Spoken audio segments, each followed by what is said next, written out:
Donc, bienvenue à tous. Donc, moi, je suis Maïwenn Favet-Aubon. J'ai le grand plaisir de co-animer ce moment collectif avec Gwenola, à qui je vais rapidement laisser la parole. Il faut juste que vous sachiez, Gwenola et moi, on est camarades de promo d'il y a un certain nombre d'années. Et on s'est retrouvés, en fait, l'une et l'autre à l'occasion de nos 25 ans de promo, d'accord, je le dis. Et pourtant, c'était il y a 2 ans déjà, 2, 3 ans.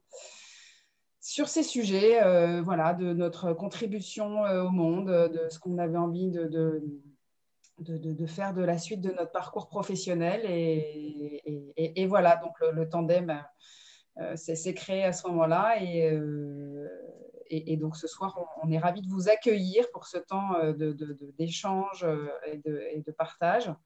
Dont on espère que vous pourrez retirer voilà, des idées, des contacts, tout ce dont vous avez besoin pour commencer à vous mettre en action. Gwenola, je te laisse faire ton petit mot de bienvenue aussi. Bonsoir à tous. Moi aussi, je suis vraiment très très heureuse d'être là et de vous accueillir au nom d'Alumni for the Planet. Donc nous sommes 6 représentants ce soir. Il y en a 2 que vous n'entendrez pas, mais bonjour Élise et bonjour François et merci d'être là. Et donc 4 autres, Maïwenn qui vient de se présenter, Alexis et Clément qui auront le temps aussi de bien pouvoir partager leur expérience avec vous. Et donc moi, je voulais vraiment vous dire bravo d'avoir fait le choix, d'avoir pris la décision et fait le choix de devenir des acteurs de changement ou encore plus acteurs de changement là où vous êtes, dans l'entreprise ou dans l'organisation dans laquelle vous êtes, et de vous donner les moyens en étant avec nous ce soir d'aller encore plus loin, d'avoir encore plus d'impact que ce que vous avez commencé déjà à faire. Et je trouvais que c'était, enfin, nous avons tous trouvé que c'était aussi une belle manière de commencer l'année, en fait, sous le signe de l'action et de la concrétisation pour avoir un impact positif sur la planète, pour tous ses habitants et pour la vie en général. Et donc, nous sommes vraiment très, très heureux nous vous souhaitons et nous souhaitons une année de concrétisation porteuse, positive pour tous, parce que c'est ce qui nous rassemble aujourd'hui et c'est ce qui nous tient au fond, tous à cœur. Donc, vraiment, encore un grand bravo à vous d'être là. Et c'est en plus un deuxième effet qui se coule, hein, c'est que c'est vraiment une soirée qui va parler de sens. Parce que dans ces temps vraiment très particuliers, même au Mexique, ou enfin, voilà, dans le monde entier en ce moment, nous vivons une période qui est vraiment particulière. Et la question en fait alors en France, nous avons beaucoup entendu parler de mon travail est-il essentiel?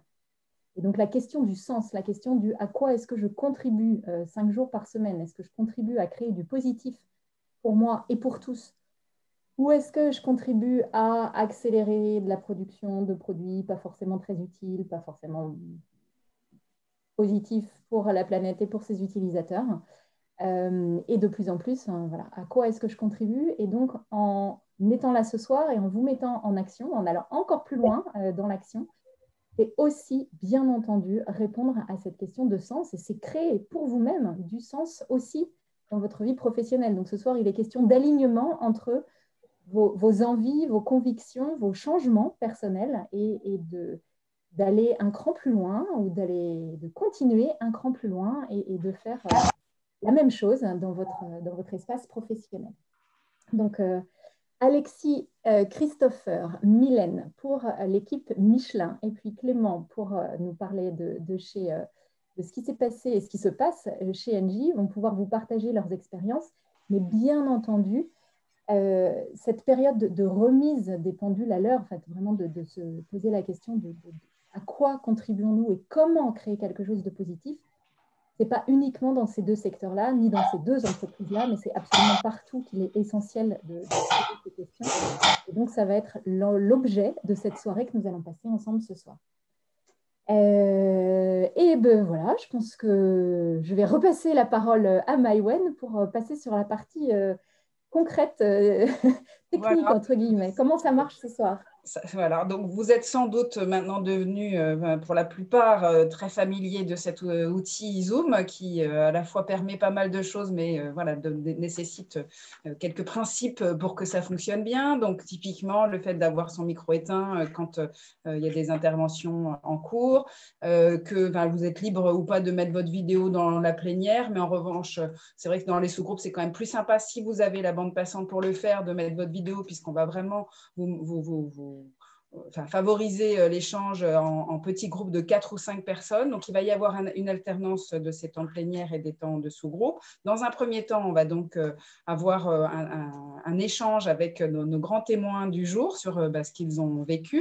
Et ensuite, donc, il y aura deux sessions en sous-groupe d'environ un quart d'heure sur lesquelles on vous amènera à réfléchir à ce qui s'est dit, là où vous en êtes, ce que vous avez envie de commencer à faire bouger, les premières actions, les choses qui vous viennent spontanément à l'esprit. On utilisera toutes les possibilités de la collaboration en ligne avec notamment un document que je partagerai avec vous tout à l'heure et sur lequel une personne par groupe ou plusieurs, comme vous voulez, peuvent prendre quelques notes pour garder une trace des échanges, pour pouvoir justement partager avec les autres groupes par la suite et que chaque participant reparte avec ce document auquel il aura accès pour continuer de s'en inspirer. Qu'est-ce que je peux vous dire de plus? Il y aura donc une séquence de questions-réponses à 20h, entre 20h et 20h30, qui sera également enregistrée. Donc, pour ceux qui éventuellement auraient une contrainte à partir de 20h et devraient nous quitter, sachez que vous pouvez retrouver cette séquence sur le site prochainement, en nous laissant juste le temps de faire les montages, etc. Parce que voilà, ce n'est pas notre domaine d'expertise, mais on fait vraiment du mieux qu'on peut. Et du coup, comme beaucoup de monde autour de moi, ça y est, j'ai ce tic, il faut absolument, j'en veux plus. N'hésitez pas à poser vos questions dans le chat au fur et à mesure des interventions pour que du coup, pour qu'il y ait cette matière pour les questions-réponses.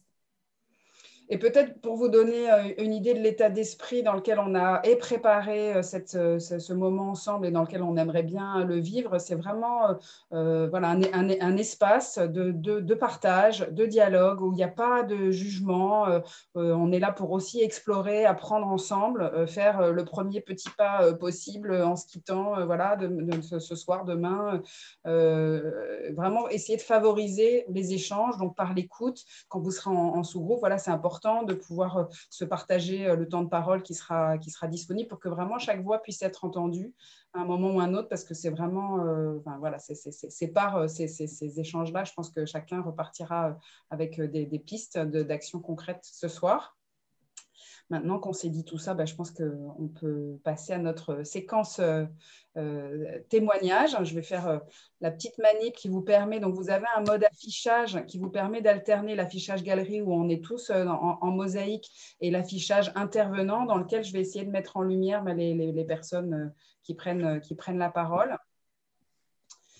Et Gwenola, peut-être que je vais te laisser démarrer ce temps de témoignage pendant que je fais. Alors, pour que ce soit... nous avons essayé d'utiliser ce temps au mieux de partage pour répondre à toutes les questions que vous pouvez vous poser ou que vous auriez eu envie de poser en direct aux intervenants de ce soir. Et donc, la première question que nous allons vous poser, Alexis, Christopher, Mylène et Clément, c'est de savoir quel a été votre déclencheur pour vous lancer dans vos entreprises, vos organisations respectives. Clément, quel a été ton déclencheur?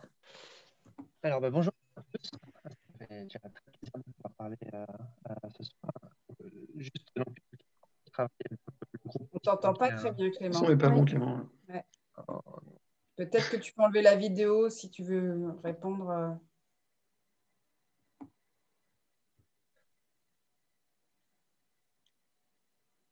Là, on ne t'entend pas non plus. Il n'y a plus l'image, il n'y a plus le son. Ça y est. Passe par Alexis.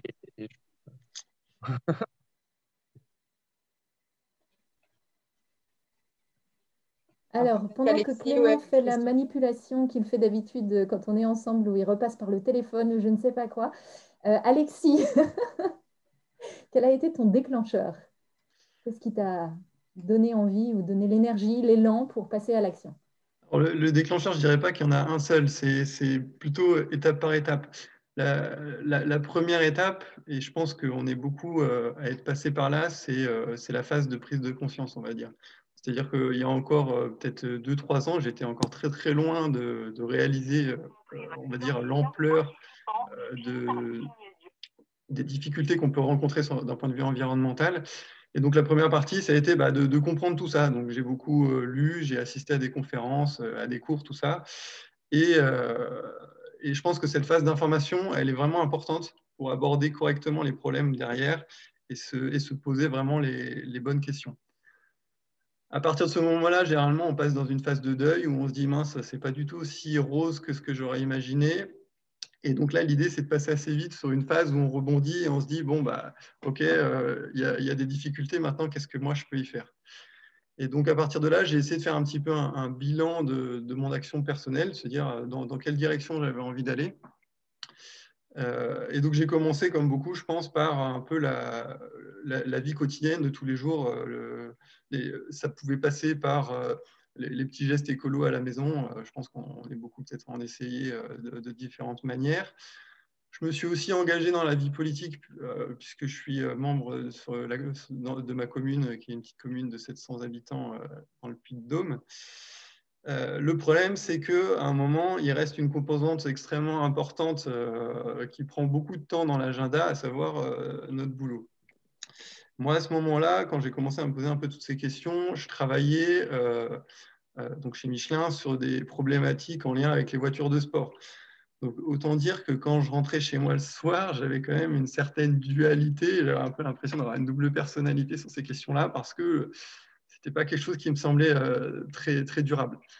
Donc, à partir de ce moment-là, j'avais un peu deux options qui se posaient à moi. La première, c'était soit je quittais l'entreprise, je me disais, bon, voilà, j'ai plus ma place là, faut que j'aille voir ailleurs pour trouver un boulot qui est plus en accord avec mes valeurs en lien avec l'environnement. Et la deuxième option, c'était de me dire, je reste et je vais faire de mon mieux pour faire évoluer les choses. Alors là où j'ai relativement de la chance, c'est que Michelin, c'est une entreprise qui a véritablement affirmé sa volonté d'aller vers ce qu'elle a appelé le tout durable.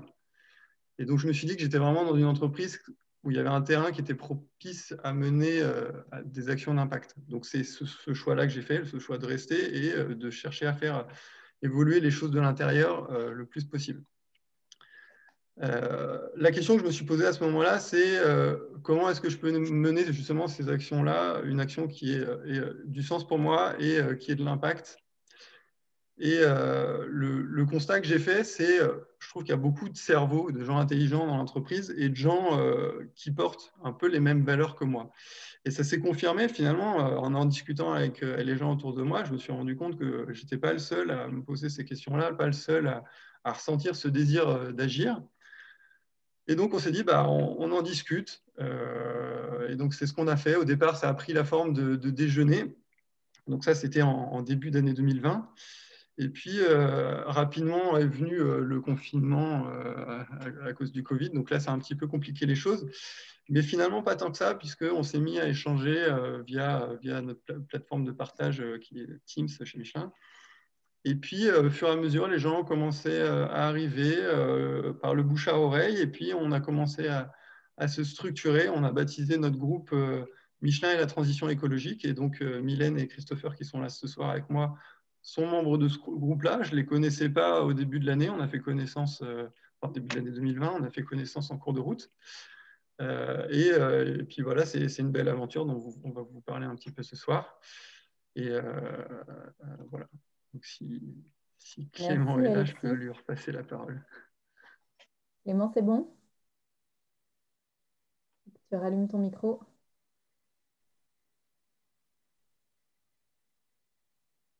Clément, ton micro n'est pas branché.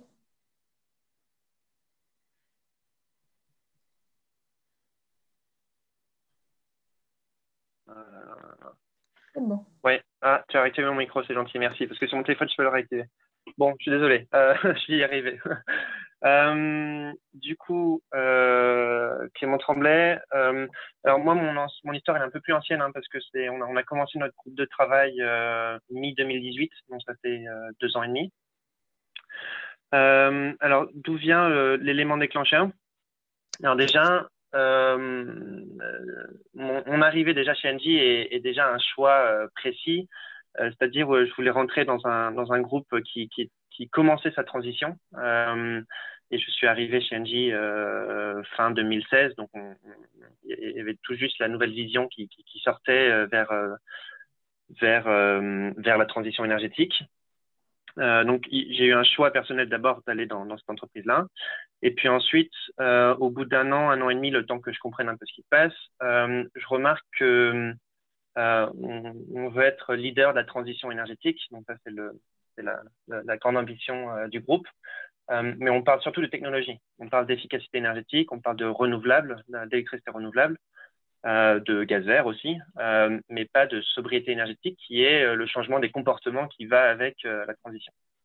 Et en parlant autour de moi, je sens que le sujet touche les gens, alors particulièrement au sein d'une communauté en particulier. Alors, il y a des communautés dans le groupe Engie de tout type. Il y en a notamment un qui est le comité des jeunes professionnels. Il y a des apéros, etc., pour se voir et connaître un peu ce qui se passe dans le groupe. Et c'est en parlant avec des gens voilà, d'Engie de divers horizons que je me rends compte que ce constat de ce manque sur ce sujet précis, donc la sobriété énergétique, que ce constat est partagé et qu'il y a un vrai sujet à creuser. Et l'élément déclencheur, ça a été alors à la fois ces discussions avec des jeunes un peu partout dans le groupe et tout un travail qui s'est construit dans le cadre de la stratégie d'Engie début 2019, qui devait être annoncée début 2019 et qui était un appel à tous les collaborateurs de dire qu'ils voyaient dans un monde dans 2030 et d'en parler avec un maximum de parties prenantes autour d'eux pour mettre à manger pour les stratégistes du groupe pour qu'ils puissent faire la nouvelle vision d'Engie.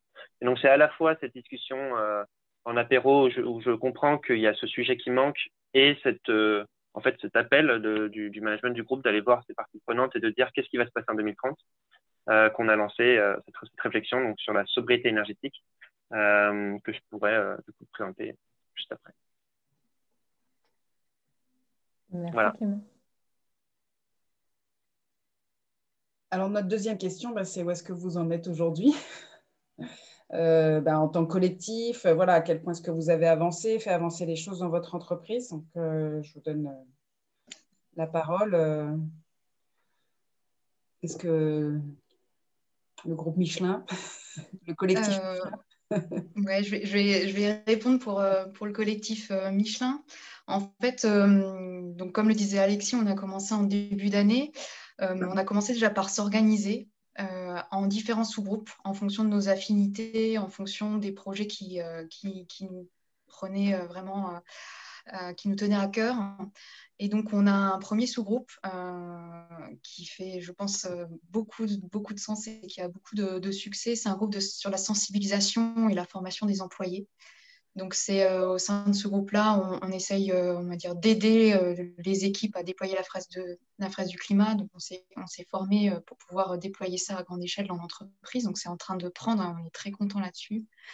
Une collègue organise des conférences sur différents sujets, que ce soit des sujets liés au climat, des sujets plus liés à la biodiversité, à l'économie circulaire.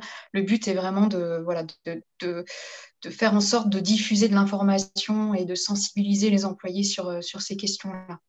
On a un second sous-groupe sur la vie tout durable des employés. On sait très bien, ça, tout ce qui a trait aux petits gestes du quotidien. Donc, on sait que c'est pas ça qui va nous sauver. Mais voilà, c'est ici qu'on veut essayer de challenger, se poser des questions sur la nourriture. Qu'est-ce qu'on a comme offre de restauration à la cantine? Sur nos déplacements professionnels, comment on se déplace? On se déplace en avion, on se déplace en train. Comment on gère le site, on gère le numérique, etc. etc. Et là, on a déjà contribué, par exemple, avec les équipes RSE du groupe à la création d'un document officiel qui, j'espère, va bientôt sortir pour un peu diffuser les bonnes pratiques. Et notre ambition, c'est d'aider, on va dire, tous les employés dans leurs fonctions, dans leur vie de tous les jours, à appliquer de manière beaucoup plus simple et beaucoup plus naturelle ces bonnes pratiques au quotidien. Donc, c'est en cours, on commence par des petites actions et on espère petit à petit pouvoir challenger l'offre de restauration végétarienne à la cantine. Pour l'instant, on n'en est pas là, mais voilà, on commence par des petites actions avec les équipes RSE de Michelin. Je laisse Christopher compléter pour le reste des groupes. Oui, bonjour à tous. Je m'appelle Christopher. Je vais vous parler d'un groupe qui porte sur l'empreinte carbone globale de Michelin. Ça va peut-être faire écho aux propos de Clément sur la sobriété, et Clément qui a parlé de sobriété dans notre consommation d'énergie. Là, on va aborder la question de la sobriété dans le transport. En fait, Michelin communique de plus en plus sur ses efforts de réduction CO2, en interne comme en externe. Et il est vrai qu'on a réussi à vraiment réduire l'empreinte énergétique, l'empreinte CO2 de nos usines, la performance énergétique de nos pneus. Nos pneus consomment à peu près un cinquième de nos pleins. On a des vrais progrès sur les pneus, mais en même temps, il y a un paradoxe, c'est-à-dire qu'on a des usines de plus en plus performantes pour servir des marchés automobiles de plus en plus polluants, puisque on se spécialise de plus en plus sur le haut de gamme, c'est-à-dire à la montée des SUV, les Porsche Macan, les Porsche Cayenne, pour citer les cas les plus extrêmes. Donc on est dans ce paradoxe qui nous met mal à l'aise d'optimiser des produits qui sont parmi les plus polluants. Et donc dans ce cadre, on aimerait essayer de pouvoir estimer l'empreinte carbone globale de Michelin en prenant en compte l'utilisation de nos produits. Et à partir de cet indicateur, qui est l'indicateur qui nous paraît être le plus universel, envisager de réduire, de délaisser certains marchés au profit de marchés automobiles plus vertueux et interroger l'entreprise sur les bénéfices en termes d'empreinte carbone et les risques également économiques, puisqu'aujourd'hui, en fait, on fait notre beurre sur les marchés haut de gamme les plus polluants. Donc, l'idée dans ce groupe-là, c'est d'envisager d'activer ces différents leviers. Et du coup, c'est un groupe qui est assez ambitieux, puisqu'on vient directement questionner la stratégie globale de l'entreprise. Donc, on essaye de construire quelque chose de façon modeste et également on cherche des relais dans l'entreprise pour pouvoir faire avancer l'idée de ce genre de levier. J'ai également un autre sous-groupe pour terminer, sur lequel on a un peu moins avancé et pour lequel on n'a pas encore de réalisation concrète, mais dans lequel on cherche à s'interroger sur les services rendus par la mobilité. Vous savez que le slogan de Michelin, c'est porte sur une meilleure mobilité, et on aimerait considérer la mobilité non pas comme une je trouve plus mon mot, comme une finition. Pardon. Une fin en soi. Ouais, comme une fin en soi, merci Alexis, mais simplement comme un moyen d'aller sur son lieu de travail, de voir ses amis, de faire du sport, etc. Et en changeant de paradigme comme ça, s'interroger sur la mobilité du futur et les alternatives possibles pour rendre ces services. Ok, merci. Voilà. C'est tout. Pardon, je t'ai coupé, mais je t'ai pas. Ça avait terminé. Clément, juste pour terminer la question, très rapidement, il y a une étape importante quand même qui a été de se rapprocher aussi à un moment donné avec les équipes RSE. Pour gagner finalement en légitimité au sein de notre groupe. Et donc, on s'est rapproché assez rapidement du vice-directeur de la stratégie environnementale Michelin. Et quand on lui a présenté ce qu'on faisait, et notamment les sous-groupes dont on vient de parler, il a décrit notre approche comme étant virale, mais au bon sens du terme. Et il nous a dit qu'il avait la conviction que les initiatives qui viennent du bas sont les bonnes et sont celles qui porteront du fruit. Donc nous, ça nous a vraiment conforté dans l'idée que ce qu'on faisait avait du sens. Et je pense que c'est une étape importante qui doit être intégrée dans toute démarche de ce type-là. Voilà juste le petit complément que je voulais faire.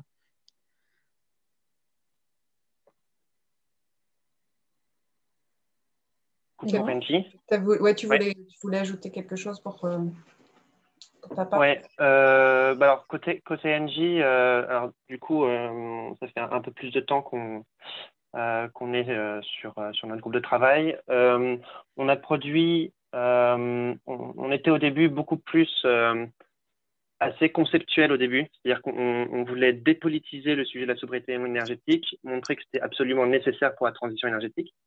On avait un vrai sujet politique, enfin de pas rendre le sujet politique justement pour pas être sur un débat d'idées, mais sur vraiment du concret au début. Enfin pas un débat de vision du monde en tout cas, mais pour être concret. Donc on a produit au tout début ce premier rapport sur pourquoi la sobriété est absolument nécessaire pour réussir la transition. On s'est ensuite, dans les autres rapports qu'on a construits, on s'est intéressé sur effectivement les pratiques de travail, comment on peut intégrer la sobriété énergétique dans les pratiques de travail. Ça, c'est on va dire, on a commencé par le plus facile et on a sorti plus rapidement ce sujet ce qu'on appelle maintenant chez Engie du Ways of Working, qui est un peu plus sur la culture de l'entreprise, et un troisième rapport sur comment intégrer la sobriété dans le business model d'Engie. Et en plus de ces rapports, donc sur le fond, on a fait beaucoup de sensibilisation, comme pour Michelin, hein, mais ça passe aussi beaucoup par ça. Donc que ce soit des entretiens avec du top management pour leur expliquer la démarche, pourquoi on fait ça, les propositions, et passer beaucoup aussi par le tout collaborateur. Alors via une communauté qu'on a mis en place. Voilà, il y a aujourd'hui 700 personnes, mais c'est pas 700 personnes actives sur le groupe de travail, hein, c'est des gens qui sont via Yammer, donc qui peuvent voir un peu les actualités. Et toute notre ambition, en fait, c'est de travailler au niveau du siège ou auprès des experts pour ensuite donner l'information à ses collaborateurs et qu'ils puissent le faire, eux, dans leurs différentes filiales. On a fait aussi de la sensibilisation dans les différentes directions du groupe, dans les événements aussi à l'extérieur. Une fois qu'on a apporté le fond, on s'est amusé à travailler sur le concret. Donc, on s'est rapproché des différentes directions concernées. Donc, par exemple, sur les pratiques de travail, ça va être pareil, hein, ça a été présenté, mais sur les mobilités chez Engie, donc sur les déplacements professionnels, sur les déplacements pour aller à la maison, sur la cantine, le bâtiment. Donc, on allait voir à chaque fois les personnes responsables de ces différents points pour essayer de travailler avec elles pour intégrer la sobriété. Donc, on a changé, par exemple, il est maintenant interdit de prendre, par exemple, l'avion s'il y a un équivalent de train de moins de 4 heures. C'est un exemple. Il y a eu des tests pour réduire la température dans les bâtiments en hiver, donc moins de chauffage en hiver et moins de climatisation en été. Voilà, donc il y a eu plusieurs tests sur la cantine aussi, des journées 100% végétariens. Et sur le business model, où là, on a accompagné des business développeurs sur des appels d'offres pour intégrer la sobriété et faire une vue complète de neutralité carbone entre sobriété, efficacité renouvelable et à la fin et à toute fin seulement la compensation. Alors voilà, nous ça fait 2 ans et demi qu'on est dans le groupe de travail. Concrètement, ça fait quand même bien 6 mois où là on est quand même beaucoup moins actif. Alors on peut voir le verre à moitié plein. Le sujet a énormément pris dans le groupe. Alors, c'est aussi parce qu'il y a une tendance aussi sociétale à aller vers ce type de sujet. Hein, donc, c'est pour ça que ça a pris. Mais en tout cas, ça a été pris au sérieux au sein du groupe. Une des raisons pourquoi on est moins actif, parce qu'en fait, ça a été officiellement repris par le groupe. Donc, on a un objectif de neutralité carbone sur les pratiques de travail chez Engie pour 2030. Et donc, il y a un DRH donc, qui est dédié là-dessus et qui travaille sur la culture d'entreprise pour avancer ce sujet. Donc, en fait, on nous a repris nos idées. C'est exactement ce qu'on voulait. Hein. La sobriété apparaît dans la raison d'être d'Engie. La sobriété est considérée comme un des enjeux décisifs pour le groupe et à forte valeur ajoutée. Donc, ça, c'est le verre à moitié plein. Le verre à moitié vide. C'est que bon, après 1 an et demi sur un engagement, donc on est sur un engagement bénévole, hein, on n'a pas de temps de travail dédié là-dessus et on n'en voulait pas justement. On voulait garder le sujet bénévole. Il y a une certaine fatigue, bon, ça c'est normal. Et puis on est aussi sur une revue stratégique chez Engie où tout un pan d'Engie qui va se séparer. Et du coup, bon, ça c'est de toute façon. De nombreux sujets autour de la sobriété sortent avec ce pan d'Engie. Et donc, on attend de voir un peu plus clair sur où est-ce que va aller le groupe pour ensuite être le plus efficace possible. Donc aujourd'hui, voilà, il y a une baisse un peu d'activité après 2 ans, ce qui est déjà très bien d'avoir été aussi actif en 2 ans. Et on va voir ensuite les prochaines étapes. Merci Clément. Voilà. Et du coup, reste en ligne. La question d'après, c'est quel a été ou quels ont été les 2 points clés de votre stratégie de réussite dans le collectif que vous avez créé? Ouais. J'en ai pas que 1 ou 2. Mais non, les choses qui ont très bien marché. Alors, plusieurs éléments. On a toujours été force de proposition, c'est-à-dire que derrière, en fait, ce qu'on pousse, il y a une critique de dire, OK, on n'est pas complètement aligné avec notre message. Bon, de toute façon, pour tout grand groupe du CAC 40, je pense que tout le monde peut se reconnaître avec un tel propos. Donc, en fait, on est allé beaucoup plus loin que la critique. En allant voir le top management, on était toujours force de proposition. Et c'est ça notre valeur ajoutée. Voilà. On arrivait avec des propositions concrètes, plus ou moins matures en fonction de ce qu'on a pu creuser, etc. Mais on n'arrivait pas dans la critique, mais dans la proposition. La critique était sous-jacente, mais en tout cas, on montrait des choses qui permettaient d'avancer. Et le deuxième, c'est ce que je disais tout à l'heure aussi sur le fait qu'on ne s'est pas seulement concentré sur le top management. Pour moi, c'est important d'être à la fois sur aller cibler le tout collaborateur avec les outils aujourd'hui qu'on a. On a discuté de Teams, Yammer, je ne sais pas si vous connaissez un peu de Microsoft Office, mais où on pouvait toucher un maximum de collaborateurs. Et en même temps, on allait voir le top management. Et en fait, c'est en jouant à la fois sur les deux que ça a très bien pris. C'est parce qu'on avait une communauté de 700 personnes qu'on a été aussi écouté au niveau du top management. Et c'est parce qu'on était écouté au niveau du top management qu'il y a des gens de tout le groupe qui étaient intéressés pour y participer. Donc, c'est vraiment ce jeu entre les deux niveaux qui a très bien marché. Et puis après, plutôt en organisation interne, on était donc globalement, enfin c'est surtout au début en fait, c'est quand même concrètement du bénévolat, donc c'était le soir et plutôt le week-end. Après, quand on a été plus ou moins légitimé, ça a aidé pour travailler un peu plus en journée. Mais on a toujours privilégié du coup l'équilibre entre la volonté de ce que veulent faire les gens et ce qui est prioritaire si on veut avoir un maximum d'impact. Et en fait, la plupart du temps, on était quand même bien alignés, mais voilà, il faut savoir jouer entre laisser de la liberté pour que les gens puissent avancer sur les sujets qui les intéressent parce qu'ils restent bénévoles et les besoins prioritaires du groupe de travail. Voilà, on était un peu en mode associatif au sein du groupe. C'est la façon dont nous on a agi. Après, c'est pas du tout la seule façon qui existe. Hein, mais en tout cas, c'est ce que on a voulu prendre. Je vais juste, avant de passer la parole au groupe Michelin, je reviens sur ce que tu disais, Alexis, sur la critique. Et je pense que pour tout le monde, puisque vous êtes là pour demain passer à l'action et vous-même aller voir vos directions pour les amener à changer les choses, je vous propose, et je pense qu'au fond, c'est ce que vous avez fait, en fait, de surtout pas arriver avec des critiques, mais avec du constat. Parce que le constat, en fait, il est objectif et tout le monde peut l'entendre. C'est de dire, voilà la direction, ou voilà ce que nous voudrions faire, et voilà où nous sommes aujourd'hui. Et ça, c'est forcément, ça ne peut pas être, ça ne casse pas, en fait. Il n'y a pas de jugement dans le constat. Il y a poser les faits. Et à partir de là, on peut construire. Et donc, vous pourrez, et bien entendu, nous vous conseillons d'arriver avec des propositions constructives et positives pour arriver là. Mais effectivement, certainement pas la critique. Merci Clément. Et je me suis amusé à mettre le lien quelque part dans le chat. J'ai pas le temps de lire toutes les questions, Oui. mais elles sont super intéressantes. Mais j'ai mis le lien d'un petit document qu'on a écrit, juste de 3 pages, m'explique un peu ce qu'on a fait. Et n'hésitez pas à le lire. Ça ira un peu plus en détail par rapport à ce que j'ai dit. Et je passe la parole à l'équipe Michelin sur quels sont pour l'instant votre ou vos 2 points clés dans votre stratégie de réussite.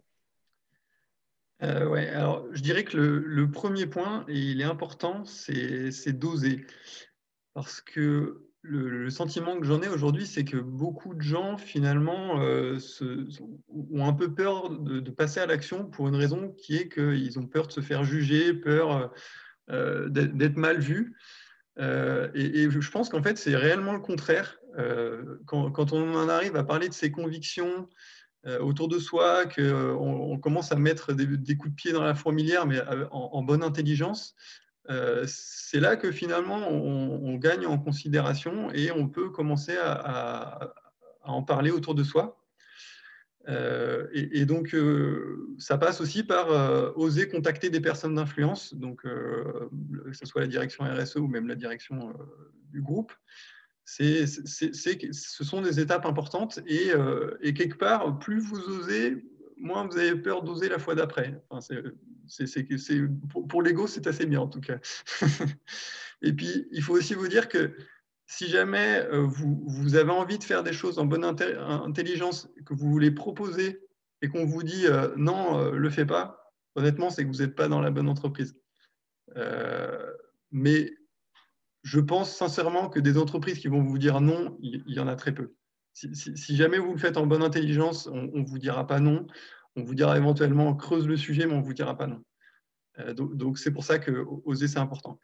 Et pourquoi est-ce que c'est important de se rapprocher rapidement de cette direction? Je dirais que c'est principalement pour 2 raisons. Et ça répond à quelques-unes des questions du chat. Il y en a pas mal, j'en ai peut-être loupé quelques-unes. Mais On aura le temps à la fin de toute façon. D'accord. La première, c'est qu'il faut absolument éviter de faire office de contre-pouvoir. Et ça rejoint ce que tu disais, Gwenola. L'objectif n'est absolument pas d'aller à l'inverse de la stratégie de l'entreprise. Parce que là, pour le coup, on va vraiment vous taper sur les doigts et ça sera contre-productif. Par contre, ça ne veut pas dire que vous n'avez pas le droit de la challenger. Et il y a vraiment une différence entre aller à l'inverse et challenger et de proposer mieux. Il faut vraiment être dans la proposition. Et la deuxième raison pour laquelle c'est important d'aller voir la direction RSE, c'est qu'il faut absolument aussi éviter de marcher sur les plates-bandes d'autres services. Il n'y a rien de pire que de mener des actions pour se rendre compte qu'elles ont déjà été faites ailleurs, parce que finalement, non seulement on n'a pas une idée novatrice, mais en plus on passe après d'autres, et du coup c'est du temps et de l'énergie perdue. Et donc, en travaillant avec les équipes RSE, normalement, on a les bons points d'appui pour travailler efficacement sur ces questions-là. Et en plus, le fait du coup de se voir confier des missions fait qu'on gagne en légitimité et puis ces équipes-là auront envie de nous faire davantage confiance la fois d'après. Et donc, c'est vraiment win-win, on avance conjointement. Voilà. Je passe la parole à Mylène. Ouais, moi, je vais compléter avec un second point clé de réussite, c'est le lien, en fait.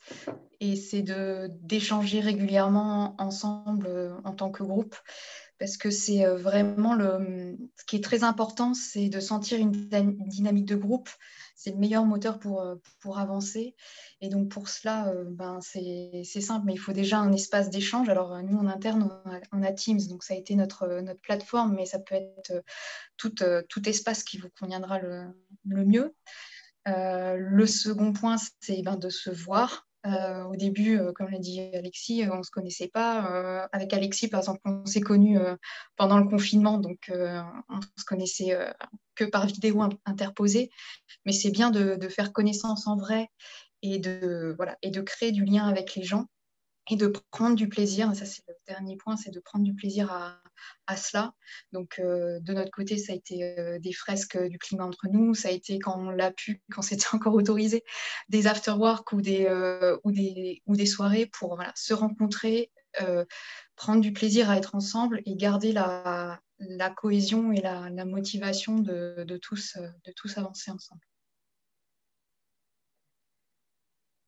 Je pense que l'élément humain, il est vraiment essentiel en fait dans ce genre de démarche. Le fait de lâcher ses peurs sur le fait faire part en fait de nos envies, de nos souhaits pour l'organisation dans laquelle on s'investit toute la journée et inviter les autres à venir juste discuter en fait de ce sujet et puis voir un petit peu là où ça mène. Je pense que voilà, c'est là où la connexion se crée en toute simplicité. Pour terminer, dans les quelques minutes qui nous restent sur cette séquence, est-ce que vous pouvez nous dire quels sont vraiment pour vous les grands enseignements en fait, de la démarche que vous avez entreprise, que ce soit à titre individuel ou à titre collectif? Les enseignements à ce stade, puisque vous êtes en chemin, mais voilà, qu'est-ce que vous en tirez comme enseignement? En tout cas, pour ma part,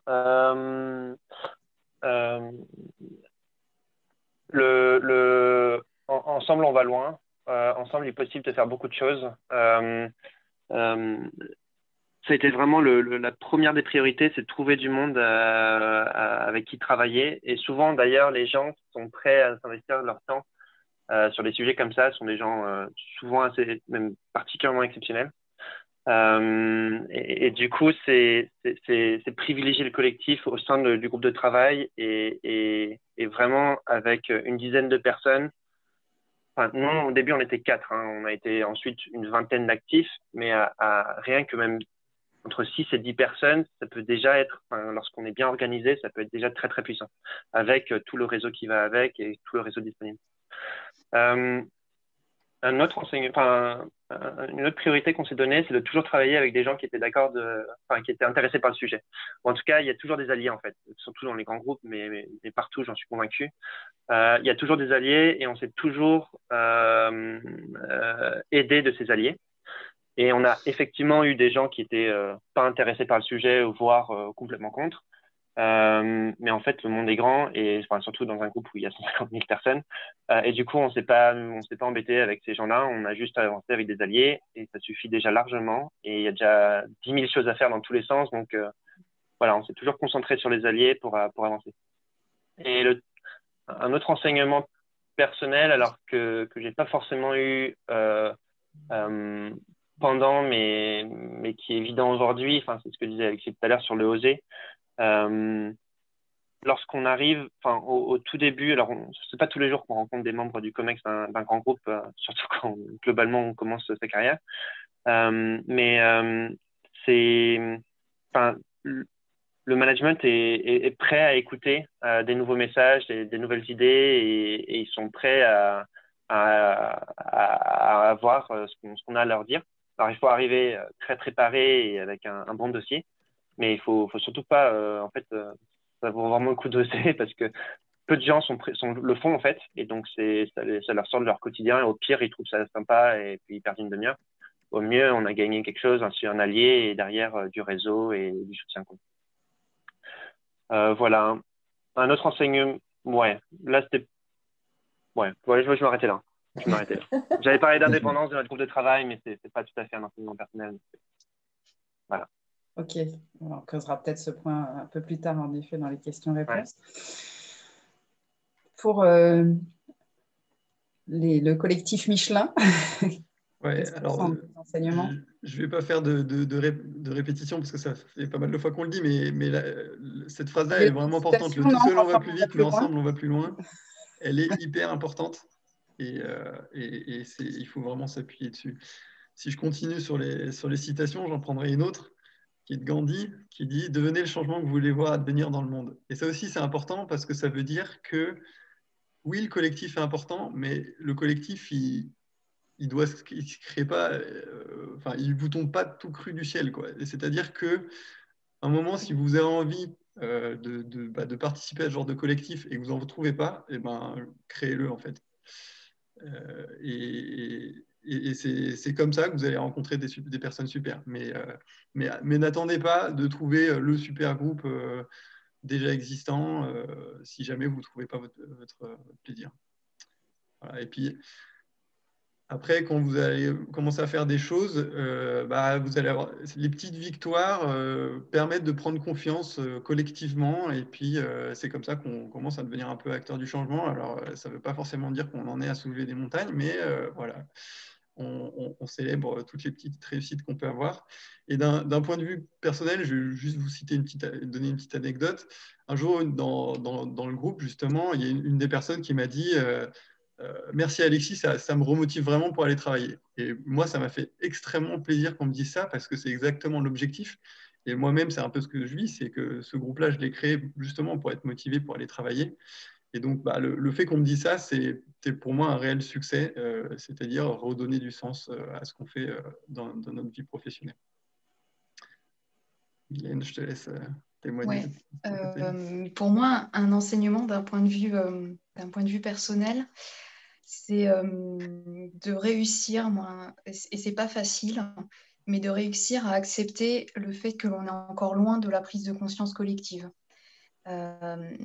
C'est difficile à gérer, et je pense que c'est l'enseignement qui, moi, me marque le plus. C'est difficile à gérer, et puis ça peut amener une certaine frustration. Parce que nous, on est dans notre truc, comme le dit Alexis, on a fait notre chemin, on a lu, on a regardé des vidéos, on a écouté les cours de Jean Covici, on les connaît tous par cœur, etc., etc. Et même si notre niveau de connaissance n'est pas parfait et reste à un niveau quand même modeste, il reste à un niveau beaucoup plus élevé que nos collègues. Et plus on apprend, plus on lit, plus on s'intéresse, plus l'écart se creuse avec certains de nos collègues.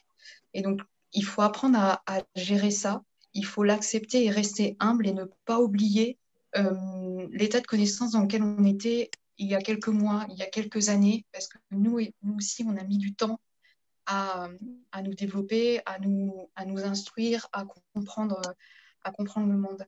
Et donc, voilà, l'enseignement, c'est de réussir à accepter ça et réussir à accepter que le changement va se faire dans la durée, que ça nécessite du temps et que c'est un travail de fond. Une entreprise, un groupe, une personne déjà, mais une entreprise, un groupe avec autant d'employés ne peut pas changer du jour au lendemain. Donc, c'est important de l'avoir à l'esprit et de savoir l'accepter. Mylène. Bien. Je rajouterais juste quelque chose, c'est que dans le cadre en particulier dans le cadre d'un grand groupe, si on a une initiative qu'on souhaiterait développer, les gens avec qui on travaille dans nos équipes ne sont pas forcément les bons relais, ça ne fait pas forcément partie des missions de l'équipe à laquelle on est rattaché. Et le fait d'accéder à un tel collectif permet de trouver des gens qui partagent l'idée, l'envie de travailler sur l'initiative.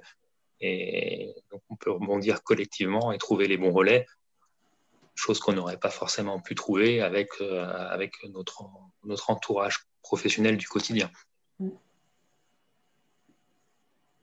Merci beaucoup à vous tous pour ces témoignages. J'ai vu qu'il y avait plein de questions. Nous aurons donc un temps à la fin pour pouvoir revenir et creuser. Et puis, vous allez aussi avoir vous-même des temps de travail. Bon, avant de passer à la suite, je voulais juste revenir sur un point qui est revenu, que vous avez quasiment tous les quatre dit à plusieurs reprises. C'était le mot « oser ». Oser, ou Mylène, tu parlais d'être humble, de ne pas juger en fait, de savoir que Oui. Voilà, nous aussi, il y a quelque temps, nous en étions là.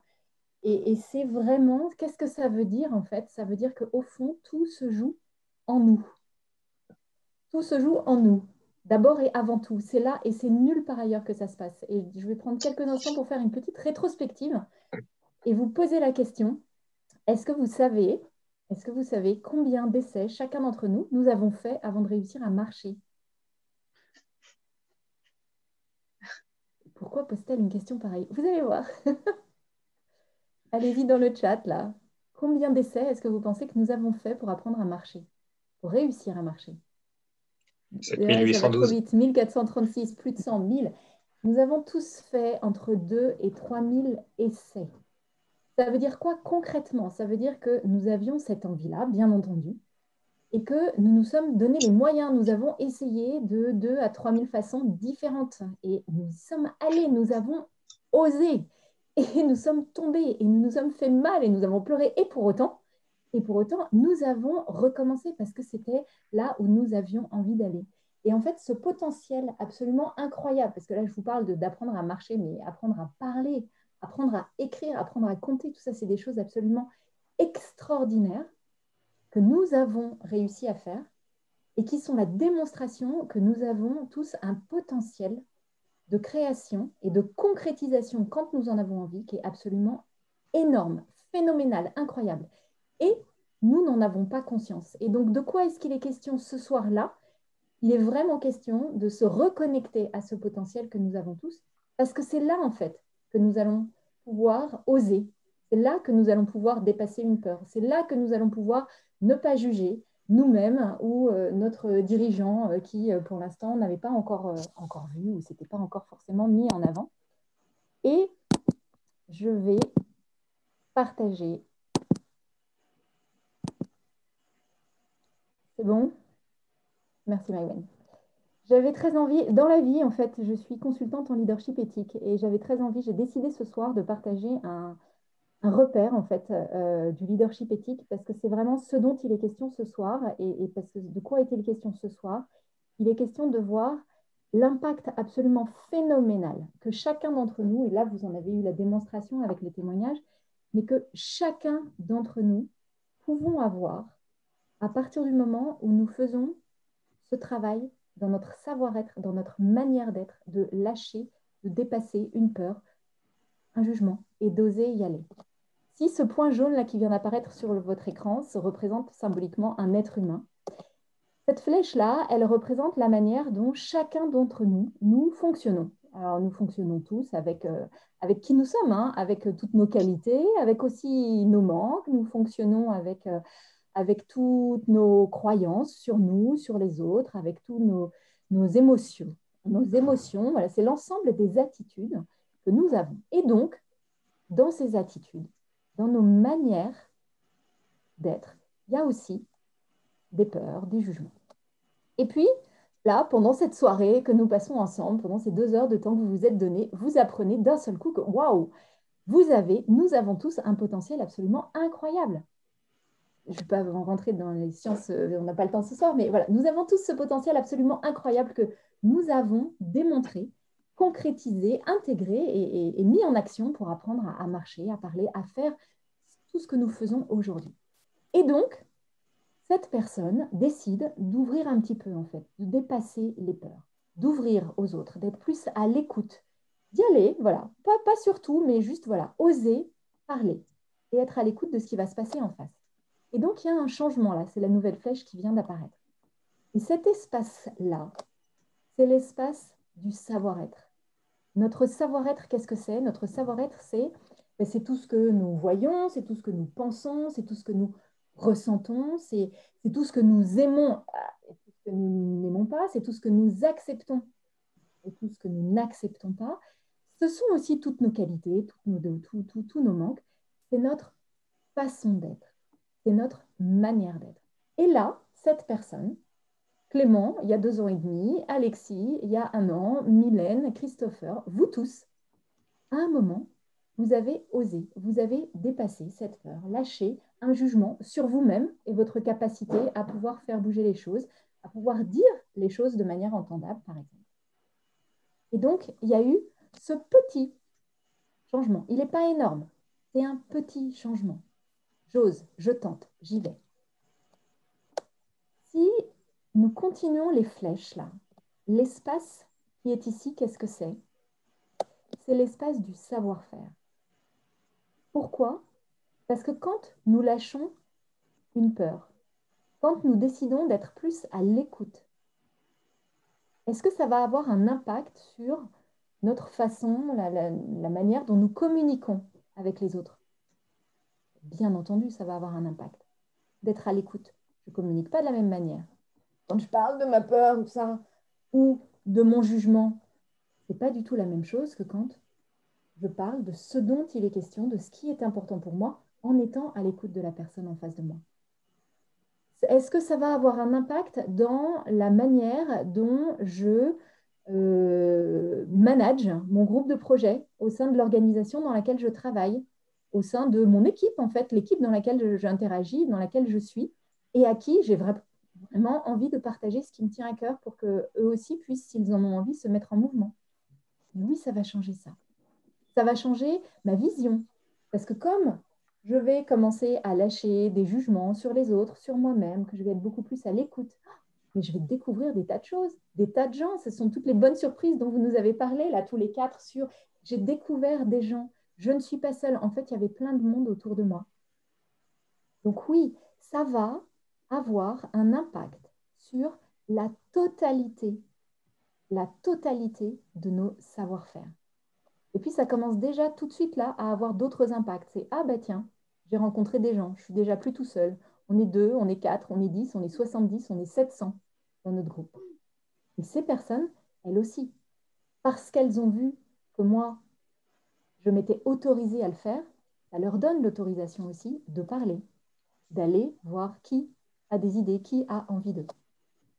Et si nous continuons les traits là, cet espace-là, qu'est-ce que c'est? Eh bien, ce sont des situations extrêmement concrètes, nouvelles, qui sont créées. Un groupe, je ne me souviens plus comment s'appellent vos collectifs dans vos organisations respectives, mais voilà. Le groupe qui change l'entreprise, le groupe qui fait que les enjeux écologiques, environnementaux, avec tous leurs impacts humains, sont évoqués, commencent à être pris en compte, voire sont intégrés dans la stratégie de mon entreprise. Ça, ce sont des situations concrètes. En termes de situations concrètes, c'est, tiens, je suis rentrée en contact avec la direction générale, ça ne m'était jamais arrivé avant, pour leur parler sur ce sujet. Donc, ça crée des choses extrêmement différentes et très concrètes. Et puis, quand on continue les flèches, qu'est-ce que c'est que ça? Bien, c'est les impacts et les effets sur les êtres humains et sur la planète. Ils sont énormes. Parce que si je n'avais pas osé, si j'étais restée dans ce sens-là, qu'est-ce que ça aurait donné dans 2 ans, dans 5 ans, dans 10 ans? On le connaît, le tableau. Nous le connaissons tous. Alors que, sur la base de cette prise de conscience de pour l'instant, j'osais pas, j'avais peur, j'avais du jugement, j'avais des tas de choses qui m'empêchaient. Je décide et je me lance. Et en plus, Alexis nous a donné une bonne nouvelle, c'est que plus je me lance, plus c'est facile d'oser, en fait, et d'avoir des retours positifs. C'est pas gagné, c'est pas une baguette magique, mais plus j'y vais, plus c'est facile. Ça crée quoi? Ça crée ça, en fait. Ça crée plus de qualité pour nous-mêmes. Je reviens sur cet alignement, en fait, Alexis, quand tu as commencé tes prises de conscience, qu'est-ce qui t'a amené, en fait, à te mettre en mouvement? Eh bien, c'était ce désalignement entre des convictions personnelles et des changements personnels et ce que je faisais au quotidien à mon activité professionnelle. Donc, c'est plus de qualité pour nous-mêmes et plus de qualité pour les autres. Oh, ça y est, je peux parler. Ça y est, je suis plus seule. Ça y est, c'est possible. Nous allons pouvoir devenir acteurs de changement. Donc, c'est plus de qualité pour nous, c'est plus de qualité pour les autres. C'est plus de résultats concrets avec moins de travail et moins d'efforts, moins de stress. Donc, c'est juste hyper porteur. Et c'est là où les résultats, parce que quand nous avançons et que nous commençons à faire changer les pratiques au sein d'une entreprise personnelle, au sein de l'entreprise, et quand nous commençons à avoir un impact sur la stratégie, c'est là où il y a la quantité d'impacts qui permettent de répondre à ce dont il est question et qui est ce pourquoi nous sommes tous ensemble ce soir. Donc, c'est vraiment, j'avais envie de partager ça avec vous pour vous dire 2 choses. La première, c'est que l'impact le plus grand que vous pouvez avoir, il commence toujours par vous-même et votre savoir-être. C'est la base, c'est la source. Ça va être la source de qualité ou de non-qualité dans nos savoir-faire. C'est ce qui va faire que si je n'ose pas, je vais rester en critique, en jugement, je vais pas y aller. Et donc, je ne vais rien créer de positif.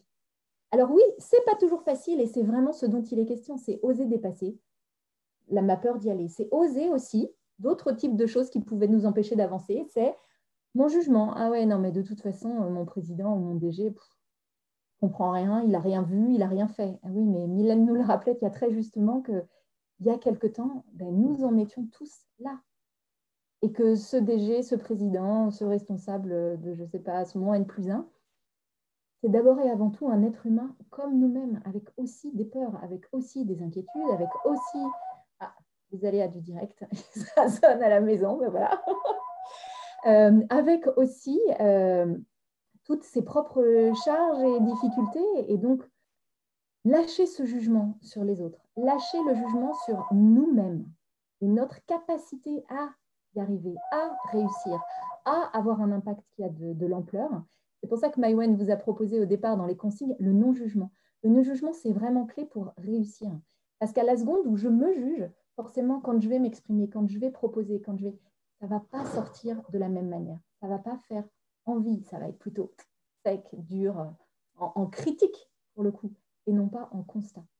Donc là où vous allez pouvoir avoir le plus d'impact, c'est vraiment en commençant par prendre un peu de temps pour pouvoir voir quelles étaient les choses qui vous empêchaient d'y aller jusqu'à présent, lâcher le jugement sur vous-même et y aller. Et c'est donc maintenant ce que nous allons faire tous ensemble pendant les 2 séquences qui viennent. Maïwenn, je te passe la main. T'as pas ton micro, Maïwenn.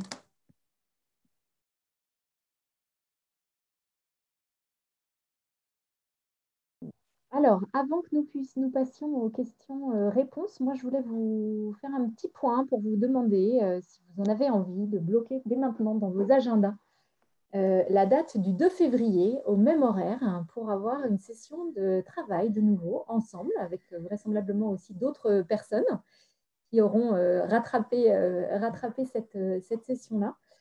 Pour avancer et faire un point en fait sur vos avancées, donc dans un mois, où est-ce que vous en êtes, qu'est-ce qui s'est bien passé, quelles ont été vos réussites, et puis quels sont vos points qui sont plus compliqués, vos difficultés, et que nous puissions travailler ensemble avec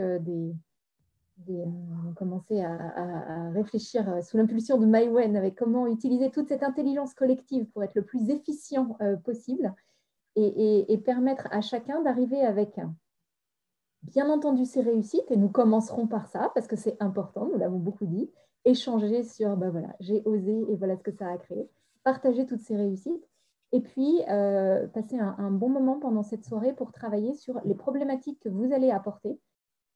Comment est-ce que je fais pour, j'en sais rien, nous avons eu un premier rendez-vous avec notre direction, ça ne s'est pas très bien passé, comment est-ce que je fais pour leur en parler et ouvrir des portes. Nous avons essayé de créer une formation, une fresque du climat, quoi que ce soit dans notre entreprise. C'est compliqué pour l'instant, il y a des réticences. Comment est-ce que je fais pour? Donc vraiment arriver avec vos problématiques très concrètes pour que nous puissions, sur la base de l'intelligence collective, travailler ensemble pour que vous ne soyez pas tout seul, ni même seul, entre guillemets, dans votre collectif, mais que vous puissiez profiter de tous les apports, de toutes les idées, de toutes les expériences de la totalité du groupe pour aller plus loin et accélérer en fait là où vous en êtes. Donc, le 2 février, de 18h à 20h30. Même chose. Et puis, maintenant, je vous propose que nous passions aux questions-réponses. Alors, on va les reprendre dans l'ordre. J'ai vu que... ah oui, alors je me permets un commentaire en fait sur l'idée de ce soir, c'était vraiment d'avoir un partage d'expériences de personnes qui sont en train dans un collectif qu'elles ont créé ou qu'ils ont créé dans leur organisation pour faire bouger les choses. Et ce n'est pas d'échanger sur techniquement comment faire. Ça pourra être l'objet d'autres ateliers ou sur on n'arrive pas à trouver un autre business model. Est-ce nous pourrions faire appel à d'autres personnes d'Alumni for the Planet pour chercher avec nous pour trouver un autre business model pour notre activité? Mais ce n'est pas le thème de ce soir. Donc, sur ce qui touche à ça, nous n'allons pas rentrer là-dedans. En revanche, pour répondre à la première question sur comment rendre compatible la sobriété énergétique, peut-être Clément, tu veux sur le business model. La question, pardon, oui, était comment rendre compatible la sobriété énergétique et le fait de vendre de l'énergie. C'est une bonne question. Vous m'entendez? Oui, après, ouais. En fait,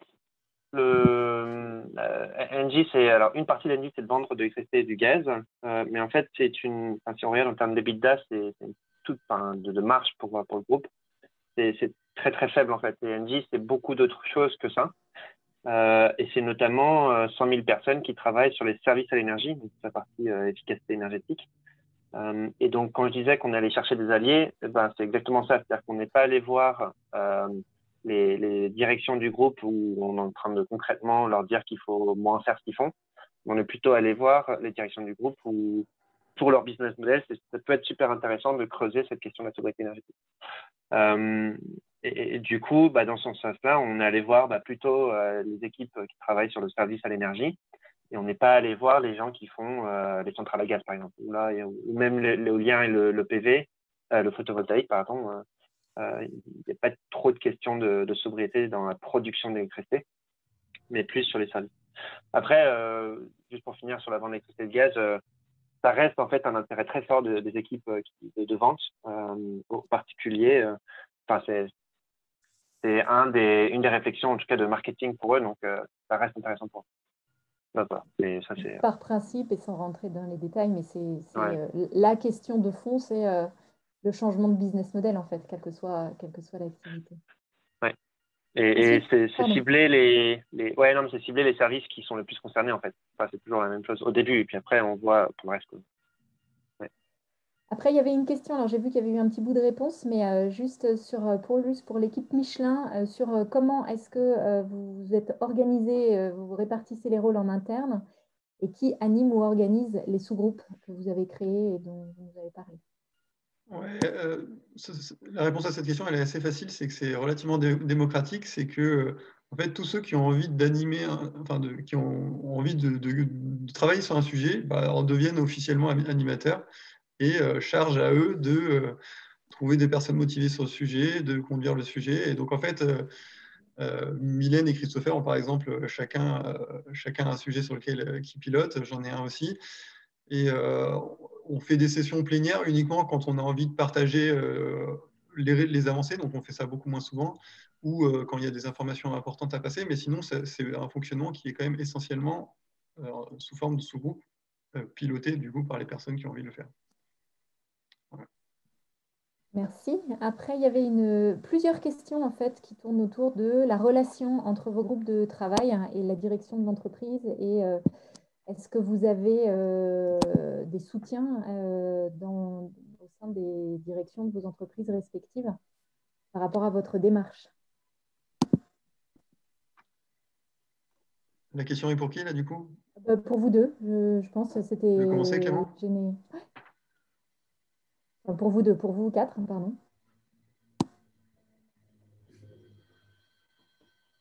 Ah, Clément, moi, je t'entends pas. Ouais, parce que j'étais mis sur mute. Le soutien, on l'a eu, il a été plutôt indirect. C'est-à-dire que quand on allait les voir, on a eu, déjà, ils commencent en fait par l'écoute, donc ça c'est sûr, on l'a eu. Une vraie volonté de comprendre ce qu'on veut et où est-ce qu'on veut aller. On n'a jamais eu de budget. Alors, on l'a à moitié demandé, on l'a pas formellement demandé, dans le sens où, en fait, nous, on allait surtout voir les gens qui étaient responsables, si je prends le fonctionnement de l'entreprise, donc le changement de comportement des collaborateurs sur la politique voyage. On allait voir le responsable de la politique voyage et on lui proposait de faire des changements. Et puis, en fait, ça allait sur son budget s'il y avait un changement ou pas. Et puis après, s'il y avait des problèmes de budget, on s'arrangeait ici et là. Mais en tout cas, nous, en propre, on n'avait pas de budget. Et après, il y a la question des sponsors. On a eu des sponsors, des gens qui nous ont beaucoup aidés. Après, on a beaucoup hésité à officialiser un sponsor, dans le sens, c'est mon point de tout à l'heure sur l'indépendance de notre groupe de travail. Et au final, on a eu des gens qui nous ont beaucoup aidés, mais on n'a pas voulu avoir de sponsor officiel justement pour garder notre liberté d'expression, qui était plutôt le bienvenu dans le groupe, donc ça se tombait bien. Voilà. Voilà. Et puis après, on a eu ce qu'on cherchait surtout, c'était des gens qui avaient un réseau, enfin qui connaissaient tout le groupe en fait, et qui puissent nous renvoyer ici et là aux bonnes personnes pour avancer dans nos réflexions. Merci. L'équipe Michelin? Ouais, de notre côté, donc on est essentiellement en lien avec les équipes RSE, même si j'ai eu quelques échanges avec la direction d'un point de vue personnel. Aujourd'hui, c'est un peu comme Clément, on n'a pas vraiment de ressources officielles pour travailler sur le sujet, même si l'entreprise y réfléchit assez fortement d'avoir des créneaux un peu débloquables pour travailler librement sur ces sujets. C'est d'ailleurs quelque chose qu'on a poussé. Parce qu'à un moment, on se posait la question de, bah voilà, on a quand même des missions officielles, comment est-ce qu'on peut travailler sur ces sujets-là? Et ça, c'est quelque chose qui a été entendu, mais vraisemblablement qui était déjà dans les tuyaux avant qu'on en parle, donc ça se goupille plutôt bien. Et donc aujourd'hui, on en est plutôt dans le sens où bah, finalement, c'est plutôt la direction RSE qui nous confie des missions. On les voit pas plus tard que dans 2 jours, et ils nous ont donné une liste assez conséquente de sujets qu'ils aimeraient traiter. Et donc voilà, on en est au stade où on va en discuter, voir ce qui est pertinent, ce qui est moins, les synergies qu'on peut trouver, etc. Ouais. Peut-être pour compléter, dans mon sous-groupe, donc sur la vie tout durable des employés, au sein, le quotidien des employés Michelin, en fait, il s'est trouvé que les équipes RSE réfléchissaient à un guide, à certaines bonnes pratiques à diffuser. Et donc, on s'est naturellement inséré dans cette démarche-là en leur proposant notre aide et notre vision des choses. Donc, tout n'a pas été retenu et c'est très bien comme ça, mais ça nous a permis de montrer également ce que l'on pouvait apporter et on espère que ça a été apprécié et c'est le cas, mais voilà, ça a permis de créer un premier lien et de montrer qu'on était là aussi pour les aider et pour être force de proposition et également faire avancer leur propre projet. Merci. Il y avait ensuite une question sur, est-ce que c'est pas formulé exactement comme ça, mais qui posait que ça pouvait être plus compliqué dans des entreprises moins acclimatées au sujet que Michelin et Engie, et qu'il y avait aussi des entreprises réfractaires, et que possiblement c'était plus compliqué. Et je vais prendre la question. Et moi, ce que j'ai envie de vous répondre, c'est oui, bien entendu, toutes les entreprises ne sont pas engagées dans la RSE, ou en tout cas ne sont pas. Il y en a beaucoup qui en parlent et pas forcément beaucoup qui sont au niveau par rapport à leurs engagements dans les faits, ou même dont les engagements sont au niveau par rapport aux enjeux. Donc, de toute façon, il y a à faire aller plus loin, quoi qu'il arrive. Et puis, une entreprise qui n'est pas acclimatée, ben, c'est l'occasion d'apporter des choses, c'est vraiment l'occasion d'y aller. Et dans le non-jugement, vraiment, encore une fois, j'insiste, parce que la manière dont vous allez en parler, il y a du jugement, si vous avez du jugement sur vos interlocuteurs, et qu'au fond, là, derrière, il y a un truc qui dit, non, mais il n'a rien compris, ou elle bougera jamais, ou c'est sûr, ça ne va pas bouger, ça c'est certain. Donc, y aller avec du non-jugement et sur les personnes en face de vous, et sur vous, essayez de vous mettre. C'est l'occasion de travailler l'empathie, hein. Vous mettre à la place des autres, de voir qu'en fait, ce n'est pas forcément facile d'être à la direction d'un groupe ou d'une entreprise, et que bien entendu, c'est un sujet, c'est même le sujet en ce moment, et comment faire, et comment est-ce que moi, je peux présenter les choses, et qu'est-ce que je peux proposer pour que ça devienne un sujet. Donc, si ce n'est pas acclimaté, il y a des formations, voilà, il y a des tas de choses à faire. Donc, vous faire confiance et y aller, et vraiment en travaillant le non-jugement. Et en plus, en sachant, d'abord en face de vous, vous avez un être humain. Donc au fond, forcément, la personne, elle a envie, même s'il y a des peurs, il y a des tas de choses qui font que c'était compliqué pour l'instant. Et puis, dans l'organisation dans laquelle vous êtes, il y a au moins la moitié des personnes qui ont envie et qui n'attendent qu'une seule chose, c'est que vous, enfin quelqu'un, se mette en mouvement et dise et lance quelque chose. Donc, vous ne serez pas seul. Et comme nous l'avons vu à plein de reprises, le collectif, ça aide. Donc, allez-y, où que vous soyez et quel qu'en soit le niveau d'avancement de l'entreprise dans laquelle vous êtes. Alors là, j'ai vu qu'il y avait des réponses personnelles sur des livres qui vous ont marqué. Et voilà. La fresque, vous trouverez plein d'informations sur comment sensibiliser, former. Il y a plein d'informations sur le site Alumni Force the Planet. Voilà. Nous l'avons fait, nous en sommes très heureux. Les réussites, voilà, c'est une super réussite pour nous. Nous en sommes très heureux et nous avons beaucoup travaillé pour vous apporter toute cette matière. Donc, allez-y, épluchez-le, revenez-y. Il y a plein de choses. Il y a beaucoup plus de choses dedans que vous l'avez vraisemblablement vu pour l'instant. Alors, il y a des nouvelles questions que je n'avais pas vues. Maïwen, si tu vois des questions... Ah oui, comment la démarche s'articule? Je pense que vous avez déjà répondu tous les deux sur comment votre démarche s'articule-t-elle avec d'autres démarches, notamment le réseau RSE? Et une question autour de l'impact du travail à distance en termes de rapidité d'avancement des projets. Philippe demande, avez-vous réussi à avancer sur vos projets comme vous l'entendiez en étant en télétravail? Alors moi, je vais répondre.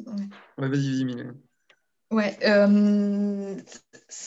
c'est pas facile de garder le rythme, la dynamique. Je disais que c'était très important le lien. Oui, le télétravail rend les choses plus compliquées, notamment parce que, alors c'est peut-être dans mon sous-groupe, on est dans un moment où ce dont on a réellement envie, c'est de donner des choses très pratiques et très concrètes à certaines personnes. Donc, on a envie de comprendre quels pourraient être les freins à la mise en place de certaines bonnes pratiques, notamment sur les déplacements, notamment sur la création des événements, etc. Et qu'est-ce que les personnes qui doivent valider un déplacement, valider un événement, un team building, etc., qu'est-ce qu'elles auraient besoin pour savoir réellement quel est l'impact environnemental de ça et de faire un choix en conscience. Et pour faire ça, on a besoin d'échanger, on va dire, dans la vraie vie. C'est beaucoup plus simple qu'à distance. Donc c'est sûr que ça freine un petit peu pour ce côté lien et on va dire empathie et humain, pour se mettre à la place des gens qui vont devoir avancer. Et bon, voilà, c'est sûr que ça freine un petit peu, mais c'est peut-être juste dans mon cas. Oui, moi, je peux juste rebondir là-dessus, puisque j'ai dû complètement transformer mon activité avec justement tout ce qui s'est passé ces derniers mois. Et j'espère que vous aurez peut-être senti là ce soir qu'en fait, en créant, il est possible d'avoir une conversation sur des sujets voilà, importants et d'aller relativement loin dans l'échange. Bon, là, on n'avait que 15 minutes par sous-groupe, mais en créant les conditions de l'accueil, en fait. Quels sont les principes que on détermine au démarrage, quels sont les outils qu'on va utiliser, et le fait de permettre aux gens, non pas de rester uniquement en plénière, parce que c'est assez difficile de s'exposer, mais voilà, de créer des sous-groupes et de se dire, tiens, finalement, qu'est-ce qu'on échange sur les sous-groupes. Donc, quelque part, l'expérience de ce soir se voulait aussi un petit peu modélisante pour que vous repartiez aussi avec des idées, comment je peux me mettre en action dès demain, dès lors que peut-être que pour certains d'entre vous, vous ne remettrez pas les pieds au bureau avant 6 mois, 1 an pour certaines boîtes qui ont déjà annoncé qu'il n'y aurait pas de retour dans les locaux. Il faut préciser aussi que dans l'association Alumni Force de Planète, pour la plupart, on ne s'est jamais vu en vrai. Donc c'est un bel exemple du fait qu'on arrive à travailler même à distance. Et nous n'avons jamais eu une seule réunion. Ouais, c'est pour la plupart, en fait. Quand nous sommes amis, forcément, nous nous connaissions avant, mais nous n'avons jamais travaillé. Enfin, nous ne nous sommes jamais rencontrés. On s'est beaucoup vus. Donc, c'est possible de créer des choses. C'est bon, non? J'ai l'impression qu'on a... Alors, à moins que quelqu'un... Voilà, là, il y a une question qui n'a pas été évoquée. N'hésitez pas à prendre la parole. Il y a une question qui a été loupée, je crois, mais j'y avais répondu dans le chat, mais je peux la reprendre. C'était sur la diversité des profils dans le groupe. Et c'est au contraire quelque chose de super fort. C'est que, voilà, moi, je travaille à la R&D aujourd'hui chez Michelin. Et dans le groupe, il y a des personnes de profils extrêmement différents. Il y a des personnes qui travaillent à l'audit, il y a des personnes qui travaillent à la supply, il y a des personnes qui travaillent en industrie, etc. Et donc, ça ouvre aussi l'esprit de sortir du cadre qu'on peut avoir au quotidien. Et en termes d'âge, parce que la question est aussi posée en termes d'âge, grosso modo, on est plutôt bien.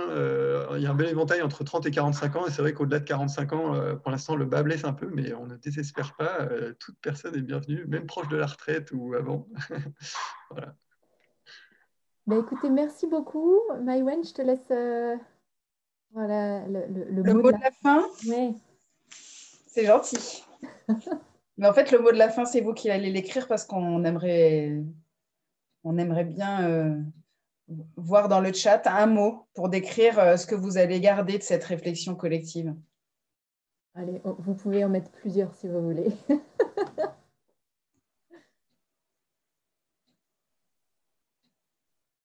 Énergie, c'est parce qu'on a un représentant d'Engie ou...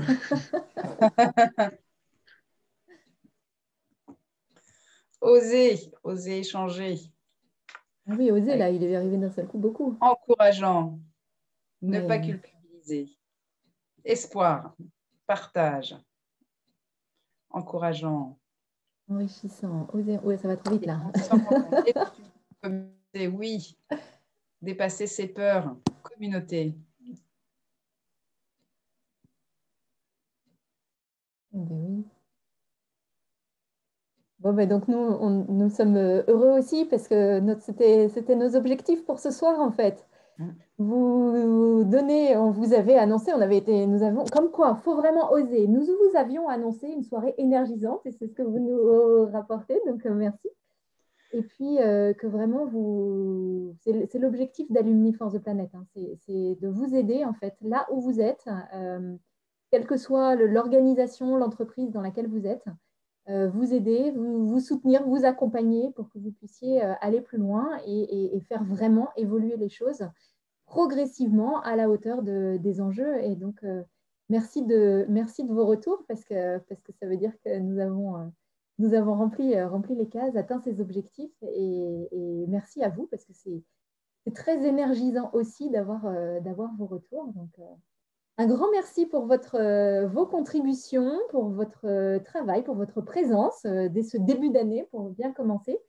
Et puis, eh bien, rendez-vous le 2 février à 18 h. Vous recevrez les informations nécessaires pour aller un cran plus loin, consolider et puis faire les pas supplémentaires qui sont ceux pour lesquels vous aurez besoin ou envie tout simplement d'échanger et de retrouver cette énergie et cette communauté et puis nous partager votre propre communauté, celle que vous avez créée là où vous êtes et autour de vous.